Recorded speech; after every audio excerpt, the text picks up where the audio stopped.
আসসালামু আলাইকুম রহমতুল্লাহি আবরকাতু। গ্রাম বাংলা অনলাইন চ্যানেলে আপনাকে শুভেচ্ছা। এই ভিডিওতে আমরা দেখব কিভাবে বাসের টিকিট অনলাইনে কাটতে পারি, সাথে বিকাশ থেকে পেমেন্ট করব এবং 10% ক্যাশব্যাক নিয়ে নেব। বাসের টিকিট কাটার জন্য আমাদের একটি বিকাশ অ্যাপস দরকার, আর অ্যাপস যদি না থাকে ভিডিও ডিসক্রিপশনে লিঙ্ক দেওয়া রয়েছে, ওটা ডাউনলোড করে নেবেন। আর যদি আপনার বিকাশ অ্যাকাউন্ট থাকে তাহলে তার কথাই নেই।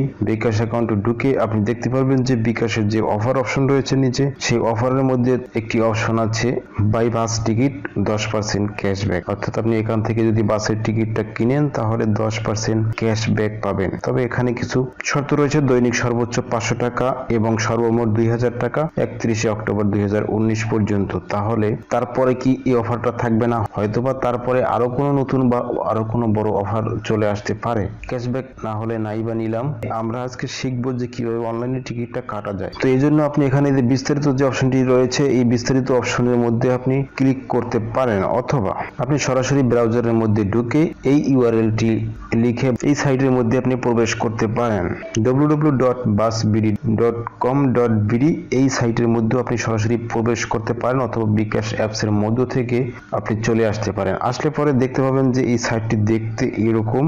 তো ওয়েলকাম টু busbd.com.bd এই সাইটে এখানে বিস্তারিত কিছু বর্ণনা এখানে দেওয়া রয়েছে। ট্রান্সপোর্টে কি কি সুবিধা রয়েছে, কোন বাসে কি সুযোগ সুবিধা রয়েছে, যেমন এখানে টিকিটের সাথে কুমিল্লে বুফে খাবার ফ্রি রয়েছে। যাই হোক, আমরা যখন টিকিট কাটবো, টিকিট কাটার জন্য আমাদেরকে কি করতে হবে? তো আপনি দেখতে পাচ্ছেন যে বাই টিকিট একটি অপশন রয়েছে। তো আমি মোবাইল দিয়ে দেখাচ্ছি, আপনি চাইলে এটা কম্পিউটার দিয়েও করে নিতে পারবেন। সচরাচর আপনি হয়তোবা টিকিট মোবাইল দিয়ে কাটবেন, সেটাই ভালো, কারণ সেটাই সহজে হাতের মুঠোয় কাজটা করে নিতে পারেন। কম্পিউটারে বসে করবেন সেটা বহুত দূরের কথা, সবার হয়তোবা কম্পিউটার নেই, তাই মোবাইল দিয়ে দেখাচ্ছি যেন মোবাইল দিয়ে আপনি সিস্টেমটি অবলম্বন করে বাসের টিকিট কাটতে পারেন কোনো ঝামেলা ছাড়া। সেজন্য আপনাকে লাইনেও দাঁড়াতে হবে না, কোনো কাউন্টারেও দৌড়িয়ে যেতে হবে না একদিন আগে অগ্রিম টিকিট কাটার জন্য। তো এখানে যখন আপনি বাই টিকিট একটি অপশন দেখতে পাবেন, তো এখানে চলে আসবেন। এখানে প্রথম রয়েছে লিভিং ফরম, আপনি ত্যাগ করবেন কোন গন্তব্যস্থল। তো সেখানে নামটা সিলেক্ট করবেন, হয়তোবা আপনার বাসার নাম থাকবে না, একটি স্টপেজ থাকবে বা বাস স্ট্যান্ড বলেন বা যেখানে কাউন্টার হয়ে থাকে, তো সেরকম একটা জায়গার নাম থাকবে বা জেলা থানা পর্যায়ে থাকতে পারে। আপনি যেখান থেকে যাবেন সেইখানটা সিলেক্ট করবেন। তো যদি ঢাকা হয় তাহলে ঢাকা সিলেক্ট করে দিবেন। তারপরে রয়েছে গোয়িং টু, অর্থাৎ কোথায় যাবেন। তো গোয়িং টু এখানে আপনার গন্তব্যস্থান যেখানে হয় সেই জায়গাটা এখানে সিলেক্ট করে দিবেন। তো গোয়িং টু এখানে টাচ করলে আপনি জায়গা সিলেক্ট করে দিতে পারবেন। হয়তোবা এমন কোনো জায়গায় গাড়ি যায় না যে জায়গার নাম এখানে থাকবে, যেখানে যেখানে গাড়ি যাবে সেইখানটার নামটাই থাকবে। তো তারপরে আপনি কয় তারিখে টিকিট কাটতে চান, সেই ডিপার্টিং অন সেখানে আপনি তারিখটা সিলেক্ট করে দিবেন যে তারিখের আপনি টিকিট কাটতে চান। তারপরে কোচ টাইপ, এই কোচ টাইপে আপনি নন এসি বা এসি কোন গাড়িতে যাবেন। আপনি যদি নন এসি টিকিট কাটেন তাহলে নন এসি সিলেক্ট করবেন, যদি এসি টিকিট কাটেন তাহলে এসি সিলেক্ট করবেন। করার পরে আপনি সার্চ দিবেন। সার্চ দিলে আপনি যে ডেট দিয়েছেন সেই ডেটে যতগুলি বাস রয়েছে আপনার গন্তব্য থেকে যতগুলি গাড়ি ছাড়বে টাইম অনুযায়ী সেই গাড়ির লিস্টগুলি আপনাকে সার্চ করে খুঁজে এনে দিবে। আমি যেহেতু এখানে ঢাকা টু কক্সবাজার সিলেক্ট করলাম, সুতরাং এই লাইনের গাড়ির সংখ্যা একটু বেশি, বিভিন্ন রকমের এসি এবং নন এসি বাসগুলো যেয়ে থাকে। আপনি যদি লোকাল কোনো এরিয়া সিলেক্ট করে থাকেন সেক্ষেত্রে বাসের সংখ্যা একটু কম দেখতে পাবেন, কারণ বিভিন্ন রকম বাস সেখানে হয়তো যায় না। পর্যটক এলাকায় বাসের সংখ্যা একটু বেশি থাকতে পারে। তো যাই হোক, এখান থেকে আপনি প্রথমে দেখতে পাচ্ছেন যতগুলি বাস যাবে সেই বাস কোম্পানির নাম, যেমন শ্যামলী, এনআর ট্রাভেলস, দেশ ট্রাভেলস, ইকোনো সার্ভিস। এখানে যতগুলি বাস যাবে সবগুলি বাসের নাম দেখতে পাচ্ছেন। এইবার হচ্ছে ডিপার্টিং টাইম, অর্থাৎ গাড়ি ছাড়ার সময়টা দেখতে পাচ্ছেন। তো এই সময় অনুযায়ী আপনার যাওয়ার সময়টার সাথে মিল করে আপনি টিকিট বাস চুজ করবেন। তারপর কোচ নাম্বার দেওয়া রয়েছে এখানে। তারপর হচ্ছে স্টার্টিং কাউন্টার, অর্থাৎ যে কাউন্টার থেকে বাসটা ছাড়বে। তো এই কাউন্টারটি যদি আপনার আশেপাশে থাকে তাহলে আপনার জন্য বেশ সুবিধাই হবে। যেহেতু আপনি সিলেক্ট করেছেন ঢাকা থেকে যাবেন, অর্থাৎ এই ঢাকার ভিতরে এই কাউন্টারগুলি দেখা যাচ্ছে। এখন এই কাউন্টারগুলি কোনটি আপনার কাছে সেই বাস খান থেকে দেখে নিতে পারবেন। তারপরে এই বাসটি কোন গন্তব্যস্থানে, অর্থাৎ লাস্ট কাউন্টার কোনটা, যেখানে গিয়ে পৌঁছাবে, অর্থাৎ আপনি যেখানে যাবেন আর এই সেই কাউন্টারে গেলে আপনি আপনার সঠিক গন্তব্যে যেতে পারেন কিনা সেটা দেখবেন। তারপরে হচ্ছে ফেয়ার, এখানে ভাড়াটা দেওয়া রয়েছে কোন বাসের জন্য কত টাকা করে পার সিট ভাড়া, সেটাও আপনি এখান থেকে দেখতে পাচ্ছেন। তারপরে কোচ টাইপ, এখানে এখানে আমরা তো আগেই নন এসি সিলেক্ট করে দিয়েছি, সুতরাং সব নন এসি বাসগুলি আমাকে দেখাচ্ছে। বাসটি সেখানে পৌঁছানোর আনুমানিক টাইম, যদিও সেটা সঠিক টাইম বলা যায় না, তবে আনুমানিক টাইমটি এখানে দেওয়া রয়েছে।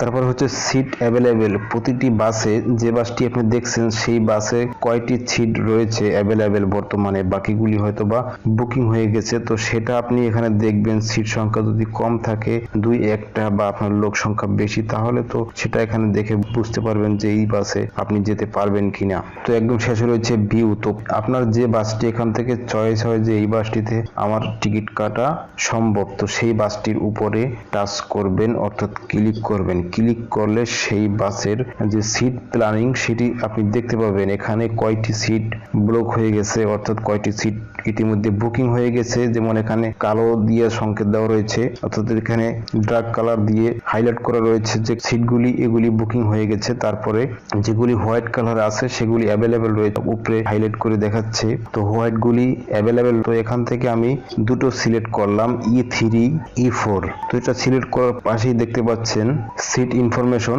তো সিট ইনফরমেশনের মধ্যে আমরা এখানে দুটো টিকিট বুক করেছি, E3 E4। দুইটা টিকিটের মূল্য হচ্ছে 800 করে 1600 টাকা। চাইলে আপনি রিমুভ করতে পারবেন, অন্য সিট নিতে পারবেন।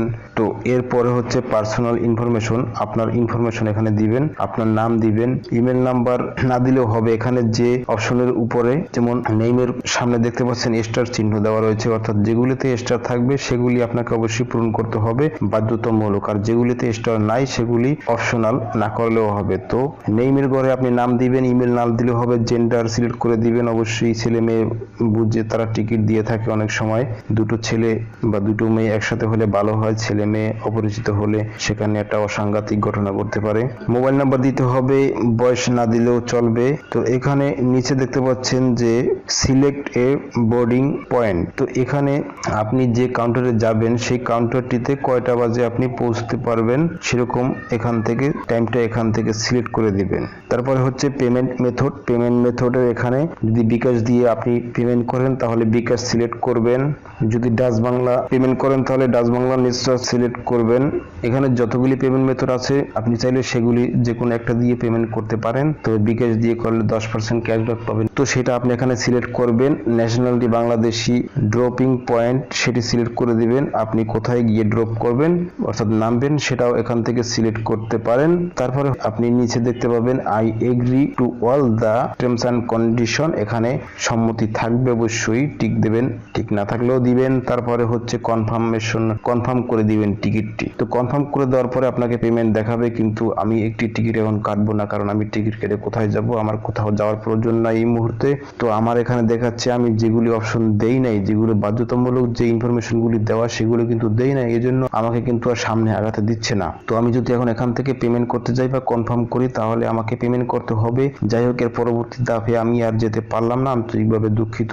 তো এভাবে করে আপনি আপনার কাঙ্ক্ষিত গন্তব্যের টিকিটটি অনলাইনের মাধ্যমে ঘরে বসে নিজেই কেটে ফেলতে পারবেন। এজন্য আপনাকে কোনো বাস কাউন্টারে ঘুরে ফিরে দেখে শুনে বুঝে আরো খরচটা বেশি করে অ্যাডভান্স টিকিট কাটার জন্য আপনাকে ঝামেলা পোহাতে হবে না। আশা করি এই ছোট্ট ভিডিও টিপসটি আপনার জন্য হেল্পফুল হয়েছে। যদি ভিডিওটি ভালো লাগে লাইক কমেন্ট শেয়ার করতে পারেন, একান্ত আপনার ইচ্ছা। এভাবে করেই আরো বিভিন্ন রকমের হেল্পফুল টিপস এই চ্যানেলে পাবেন ভবিষ্যতে যদি বেঁচে থাকি। তো সেই প্রত্যাশায় আজকের মতো বিদায় নিচ্ছি। আল্লাহ হাফেজ।